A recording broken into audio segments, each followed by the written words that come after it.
O sol fraco de inverno estava se pondo sobre o estacionamento, quase sem compradores àquela hora tardia, exceto por uma van em um canto distante que tinha acabado de começar a dar ré. Coloquei minha bolsa no banco do passageiro e contornei a lateral do pequeno carro verde da minha mãe, encontrando seu rosto impaciente e levemente suado. Eu abri o porta-malas, permitindo que ela praticamente caísse nele com o peso das compras. Algo explodiu em uma das sacolas, fazendo ela xingar bem baixinho. Só não entendo por que você não enfia uma moeda naqueles carrinhos ali. Você recupera depois.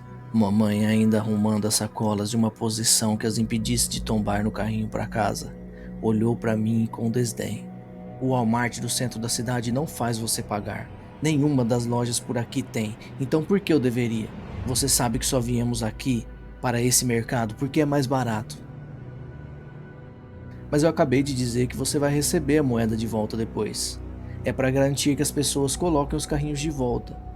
Eu suspirei, sabendo que não havia como influenciá-la. Em vez de responder com algum raciocínio frágil, minha mãe deu uns tapinhas no bolso e começou a praguejar. Ah, pelo amor de Deus, deixei minha carteira no caixa de novo, não foi? Antes que eu pudesse dizer uma palavra, ela desapareceu como um foguete, correndo contra o horário de fechamento da loja. O frio da noite começou a baixar, causando arrepios. Então, fechei o porta-malas e voltei para o banco do passageiro, para ficar longe do frio. Fiquei ali sentado, rezando para que minha mãe tivesse pressa de voltar logo com as chaves e ligar o aquecedor. Entretanto, havia algo mais. Meu coração começou a apresentar uma pulsação crescente e incessante. Alguma coisa estava errada. Droga, isso de novo não. Eu gemi, fechando os olhos, seguindo uma rotina básica de respiração para acalmar meus nervos. A ansiedade já era ruim o suficiente, mas a raiva que senti pelo pânico absurdo sempre foi o pior para mim. Por favor, pare. A lasanha tá nos esperando em casa, vai ser muito bom. Então, eu abri meus olhos. Eu ouvi alguma coisa? Não, não ouvi. Senti, eu me inclinei para olhar o estacionamento. Nada. Então, eu voltei para o meu lugar. E lá estava ele de novo. Foi sutil, tanto que eu fiquei surpreso por ter notado. Uma vibração leve, mas profunda, emanava de algum lugar, quase como se alguém por perto tivesse tentando puxar para baixo um zíper gigantesco, um dente de cada vez. Eu sei que essa comparação pode parecer boba, mas meu coração continuou batendo cada vez mais rápido, até que eu tive certeza, sem sombra de dúvidas, algo ruim ia acontecer. Algo estava errado. Levei mais tempo do que eu gostaria para sair, com o cinto de segurança apertando enquanto eu lutava para desfivelá-lo. Não tinha cheiro nenhum no ar, mas tinha cheiro antes? Eu não conseguia me lembrar. Não tem mais muitos carros no estacionamento, apenas o carro da minha mãe. Não tem mais barulho. Novamente, aquela leve vibração no ar, uma frequência muito baixa para determinar sua origem, mas suficiente para eu sentir que estava lá. Eu inclinei a cabeça, olhando para as nuvens irregulares que lançavam sombras umas sobre as outras. Ah, aquelas nuvens. Sempre adorei a aparência delas no pôr do sol. Isso ajudou a aliviar um pouco a ansiedade, até que uma das sombras se moveu. Eu não sou idiota. Eu pensei que fosse apenas uma sombra de uma nuvem acompanhando seu movimento lento pelo céu. Então eu cerrei os olhos um pouquinho. A sombra não estava sendo projetada em uma nuvem, estava em cima ou atrás dela, o que me fez pensar que o que quer que estivesse vendo não era uma sombra.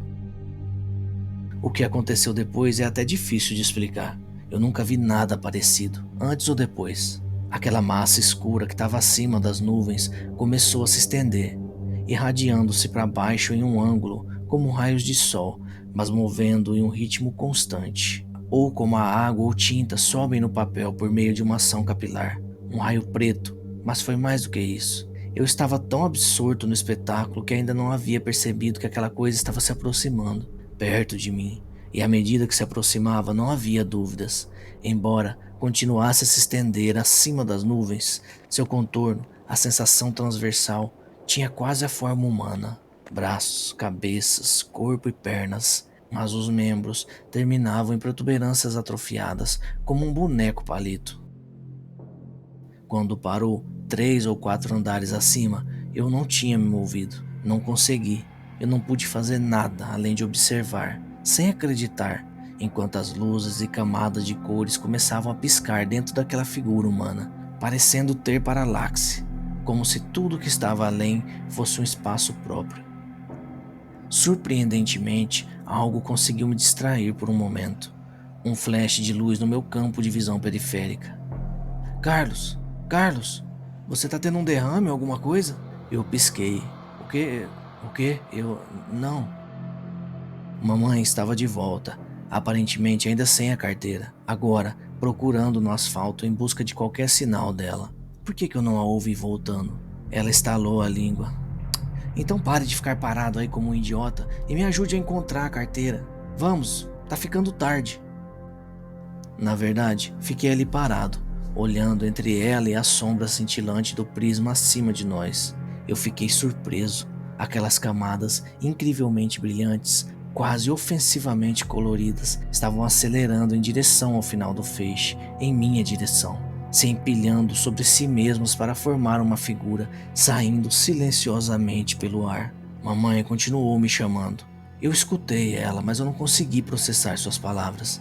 Todo o resto era secundário em relação à figura acima de nós. Ele estava totalmente formado, envolto em um vestido de aparência grosseira, com a pele tão pálida e sem sombra que era como se irradiasse um leve brilho.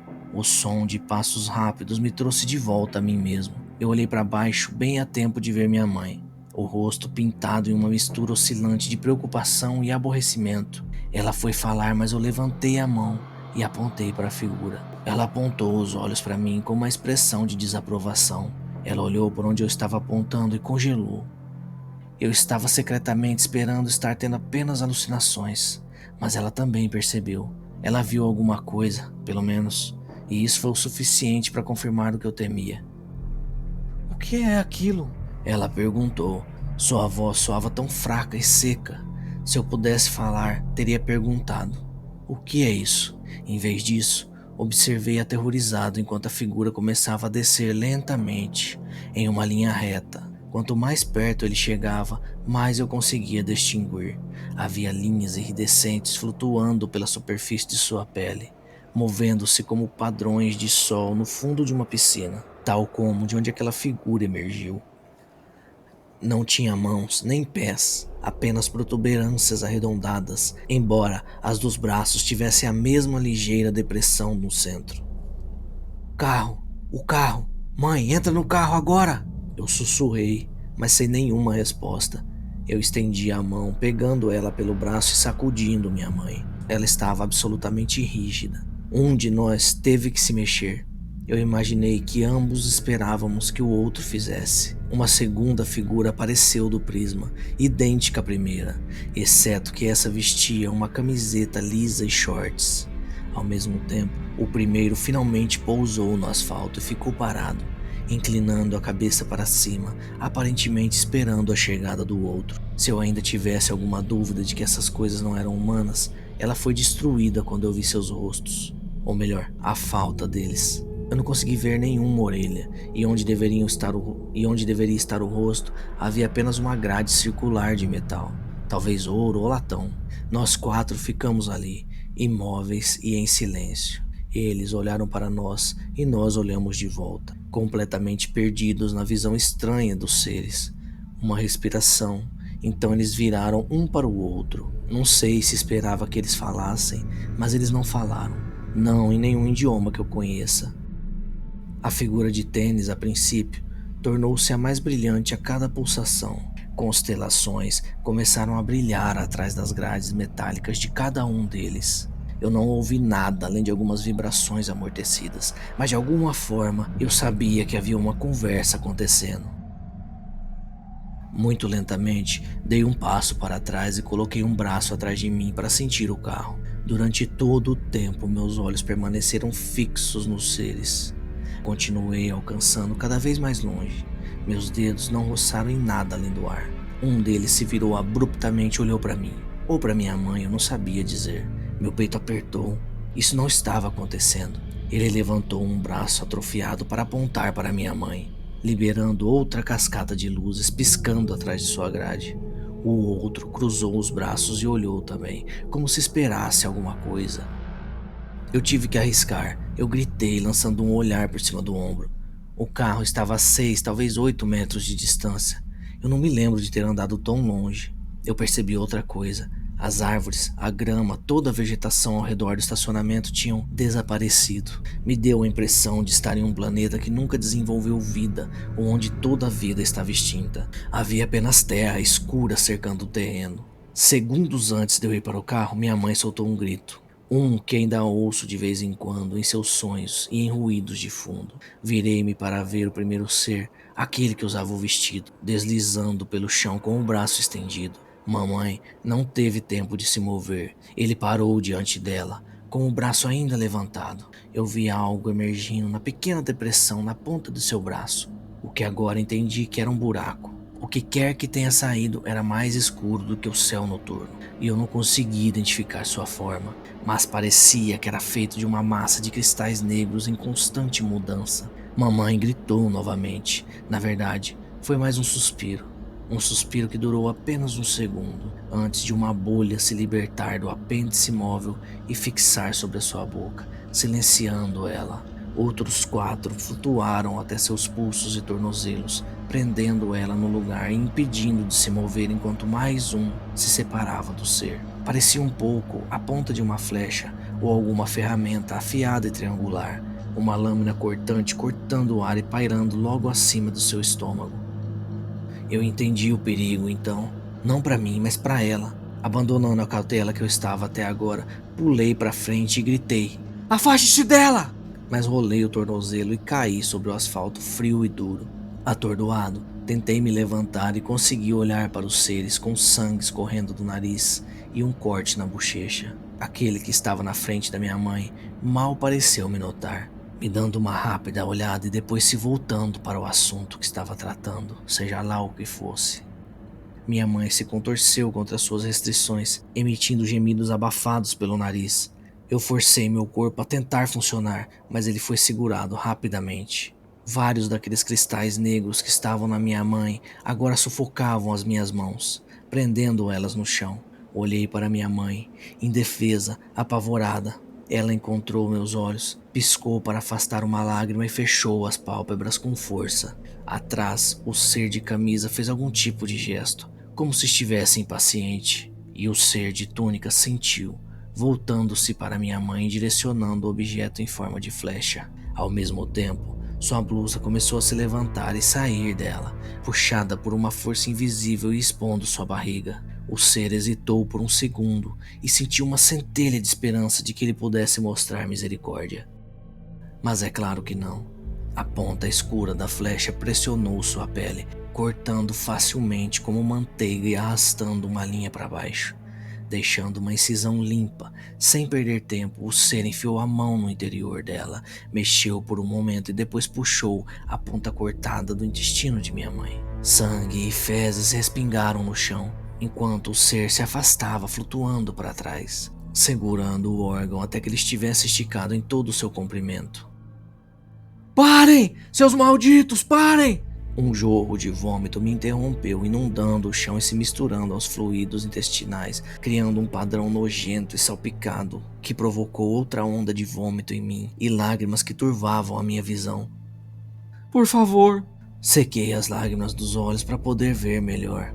O ser de camisa tinha uma protuberância longa em forma de poste que se estendia da ponta do braço, estendendo-se para combinar com o comprimento dos intestinos da minha mãe. Ele calculou algo por algum segundo, antes de encolher os ombros e acenar para o ser de vestido. Num piscar de olhos, os intestinos se retraíram como uma cobra assustada e se amontoaram dentro do corpo da minha mãe. Eu apenas olhei sem conseguir entender. Os lados da incisão se uniram e pareceram cicatrizar completamente em questão de segundos. Assim que processei isso, senti que minhas mãos começaram a ficar livres e me levantei, quase tropeçando de novo, e agarrei o braço da minha mãe. Eu puxei supondo que ela tivesse sido libertada, mas ela não estava. Por que eles não a deixavam ir? Congelando, virei minha cabeça para olhar os seres. Vi mais luzes piscando. O de camiseta entregava algo ao outro, mas eu não consegui ver nada passando entre eles. Talvez fosse algo invisível, ou algo que a minha mente simplesmente não estava preparada para perceber. Continuei a puxar a minha mãe com força, tentando libertar ela. A sua pele estava fria e escorregadia, e ela tremia. Não adiantou nada. Aquele cristal negro permaneceu lá, firme. Quase desmaiei de alívio e choque quando a figura vestida com túnica começou a subir de volta ao prisma de onde ela veio. Mas a outra agarrou seu vestido, comunicando algo. O ser de vestido caiu de volta, mas abriu os braços em uma atitude que eu imaginei ser de desaprovação. O de camisa gesticulou em nossa direção novamente, ainda conversando com o outro, agitando os braços. Mesmo assim, a figura de vestido pareceu concordar e deslizou para o chão em nossa direção novamente. As luzes continuaram a piscar atrás de sua grade em vários tons de laranja e vermelho, como se estivesse com raiva. Eu não poderia deixar isso acontecer de novo, então me lancei na frente da minha mãe. Eu não sei o que eu estava pensando, eu só queria realmente proteger a minha mãe. Assim que fiz contato com o ser, senti uma mudança no ar.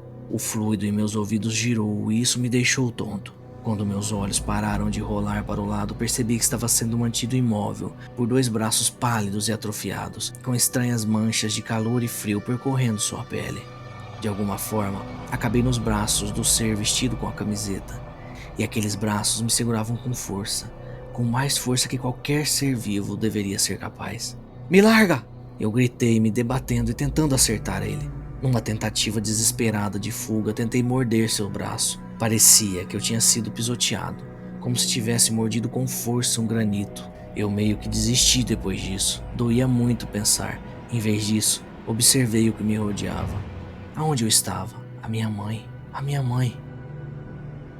O ser de vestido estava a caminho dela, mas pelo jeito que minha mãe gritava por trás da mordaça, o primeiro procedimento parecia uma briga de travesseiros.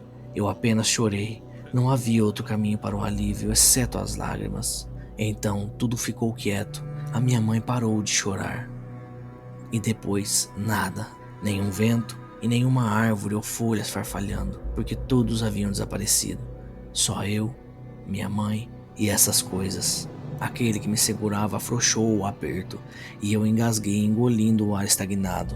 Ele flutuou até onde minha mãe estava e o ser de vestido se afastou, finalmente me deixando ver o que estava acontecendo. Eu realmente não sabia, mas meus músculos estavam travados. Enquanto isso, o de vestido segurava a extremidade de uma artéria que havia arrancado do peito da minha mãe. Sem aviso, as duas entidades dispararam no ar, parando em algum lugar acima. À medida que se moviam, mais vasos sanguíneos atravessavam a pele da minha mãe, contorcendo-se e endireitando-se para se fundirem nas extremidades, formando uma corda profana e pulsante. Com uma velocidade mais rápida do que eu poderia processar, os seres voaram para longe, desaparecendo na noite enquanto seguravam um único recipiente fundido das veias, artérias e capilares.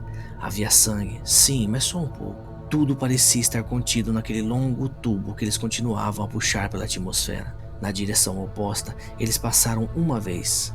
Eu os vi passar mais uma vez e desaparecer na distância antes que o recipiente carnudo ficasse tenso. Na época, eu ainda não tinha entendido tudo. Acho que eles haviam dado a volta por todo o planeta. Não uma, mas duas e mais algumas vezes, no que poderia ter durado mais de 10 segundos. Mal eu pisquei e eles estavam de volta, parados no estacionamento e piscando as luzes um para o outro. Eu nem tive energia para sussurrar em protesto. O da camiseta parecia relutante de alguma forma e entregou mais algo que eu não conseguia ver para a entidade de vestido. Enquanto fazia isso, o barbante vermelho que haviam feito com os vasos sanguíneos de minha mãe se retirou sozinho em velocidades impossíveis, retraindo-se de mais de 2 voltas no planeta e voltando para minha mãe, quebrando-se, voltando-se para dentro e remontando-se em seu devido lugar. Isso é o que eu imaginei de qualquer forma. Com os olhos vidrados e tão pálidos, os cristais negros se dissolveram e minha mãe caiu mole no chão. Fiquei imóvel por um segundo antes de perceber que os cristais negros que me seguravam também tinham desaparecido e eu corri até minha mãe. Eu estava sussurrando alguma coisa. Eu não sei, talvez desculpas, eu não me lembro. Os dois seres nos observavam. Depois subiram de volta ao prisma escuro e desapareceram de vista. Aquele prisma começou a recuar em direção ao céu. Quando eu pisquei, todas as árvores e grama estavam de volta. Tudo parecia normal. quase normal. A única mudança foi que o céu ficou um pouco mais escuro e minha mãe sentiu um pouco mais de frio. Depois, muito mais frio. Coloquei 2 dedos em seu pescoço, mas ainda havia pulso. Quando os paramédicos chegaram, correram até nós. Seus movimentos eram frenéticos, mas controlados. Apenas 30 segundos depois, aquela energia urgente desapareceu, substituída por um ritmo monótono que me disse tudo o que eu precisava saber. Ela foi declarada morta no local. O legista concluiu mais tarde que minha mãe simplesmente morreu. Nenhuma causa foi encontrada, mas os danos cerebrais significavam algum tipo de nível baixo de oxigênio no cérebro. Acho que é isso que acontece quando o sangue está fora de você, mesmo que seja apenas por um minuto. Estranhamente, descobri que a minha ansiedade diminuiu depois daquela noite. Ainda surge de vez em quando, mas na maioria das vezes há apenas uma sensação de vazio no seu lugar. Eu não vou mais para aquele mercado. Parece bobagem pensar em algo assim, mas eu não posso ficar perto daquelas grades de estacionamento novamente. Eu recebo as minhas compras todas em casa. Talvez pareça que eu estou conseguindo. Por dentro, entretanto, existe um vazio que não pode ser consertado, não pode ser preenchido. Ele se desgasta com o tempo, fica menos irregular e mais fácil de lidar. As coisas realmente não me chocam mais, ou pelo menos o choque é atenuado. Eu sei que eu não vou ter justiça pela minha mãe. Mesmo que eu procurasse, duvido que algum dia conseguiríamos acessar o plano de onde esses seres vieram. Seja qual for o poder que pensamos ter, tudo que essas coisas veem quando olham para nós é um mundo de macacos, batendo pedras umas nas outras. Disso eu tenho certeza.